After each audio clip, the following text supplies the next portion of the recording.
What is up, everybody? Welcome to Generally Engineered. My name is Jacob, and today we're doing a really quick, really fun, really easy project that should be pretty low profile. We're only planning on using a jigsaw and some wood glue and some clamps. Basically, what I want is to make a sign for right here. I feel like I need the Generally Engineered logo right there. So I got some half-inch MDF, about 2 foot by 2 foot of it.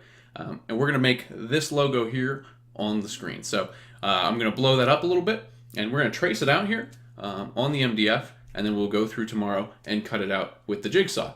A bandsaw might be better for that, but I don't have a bandsaw with me right now, and I really just want to get this done.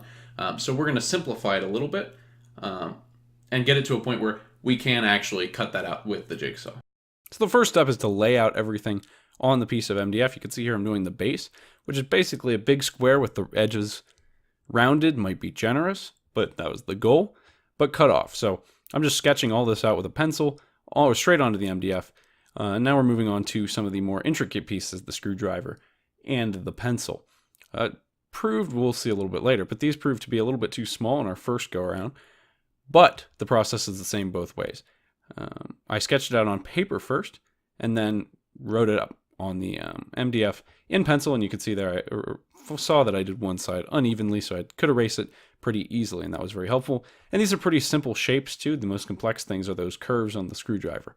So this didn't take long, and then we just went back through with a Sharpie and darkened up all the lines so I could really easily see them when I was cutting these different pieces.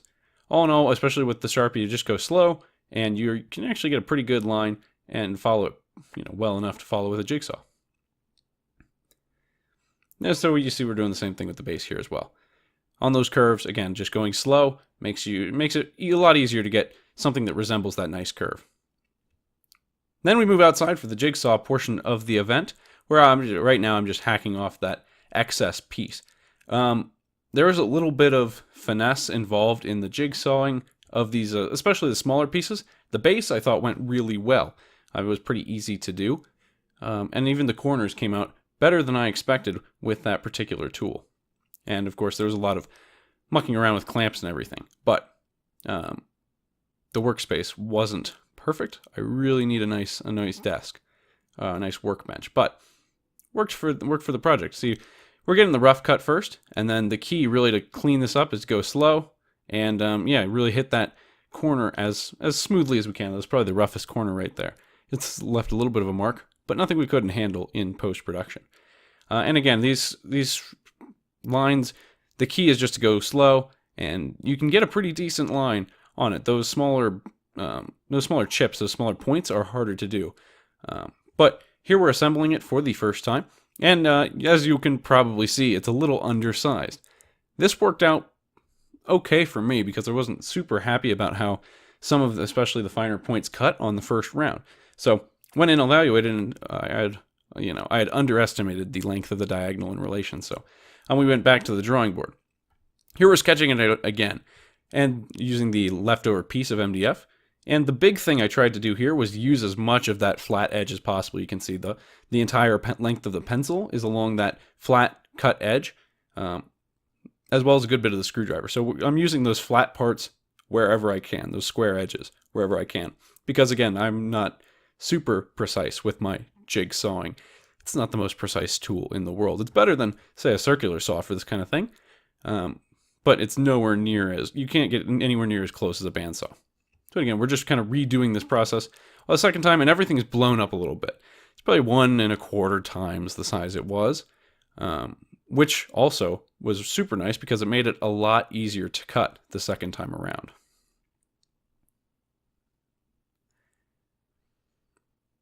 So here you can see, that's a good example of how to really work with those smaller pieces, is to make those small cuts, small straight cuts wherever you can, and then just take smaller pieces off while it's still connected to a good chunk of the board. I had a lot of trouble getting those inch ends.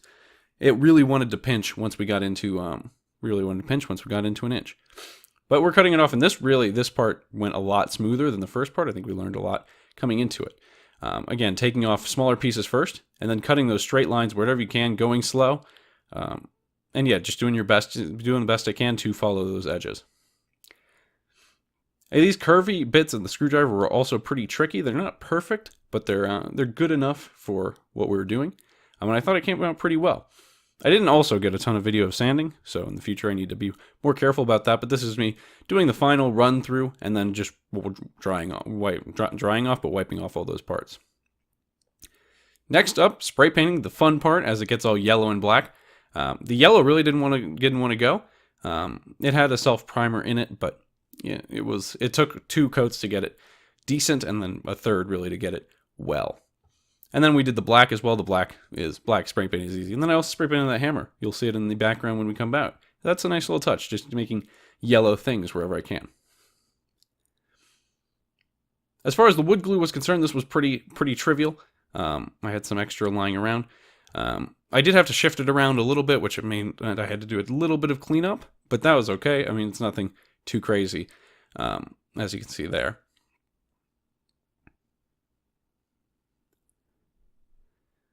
I also had to make really sure that I had it on the right way. I was not sure, and I had to have the logo right up in front of me. I may have designed the thing, but I don't really know whether the screwdriver or the pencil is on the right. Here we're just using command strips since I'm in my college apartment, and I don't want anything too permanent, and it should be more than enough to hold this small sign. So we're pressing them onto the wall, and then I'm going to do some creative editing to make time pass while I'm holding it onto the wall for like 60 seconds. Alright, so you can see the sign up behind me. It is doing its job beautifully. It's kind of a quick and dirty solution to a problem I was having, and then I didn't have enough color in the background, and I didn't like how everything was set up. So this was a really effective way for me to get that job accomplished quickly, easily, and cheaply. It's not necessarily a beautiful work of art. I wouldn't say it's the cleanest thing I've ever done. It's, yeah, admittedly kind of a hack job. Literally pretty rough around the edges, but that's okay because it's doing its job.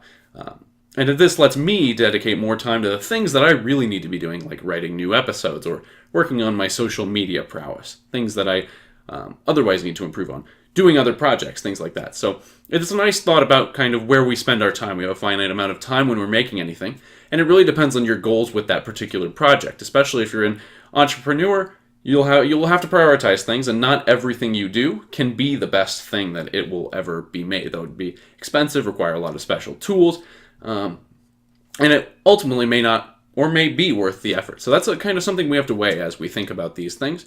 And in just general DIY, it's not usually that big of a deal, but still, it's worth thinking about what exactly you want this thing to do. Alright, so that concludes this project. Really appreciate you watching. If you have any suggestions, comments, questions, or just something you'd like to see, leave that in the comment section below. We'd love to hear that. Ultimately, we want this to be a really cool community of people who want to make things, so feel free to put your ideas out there. We really appreciate that.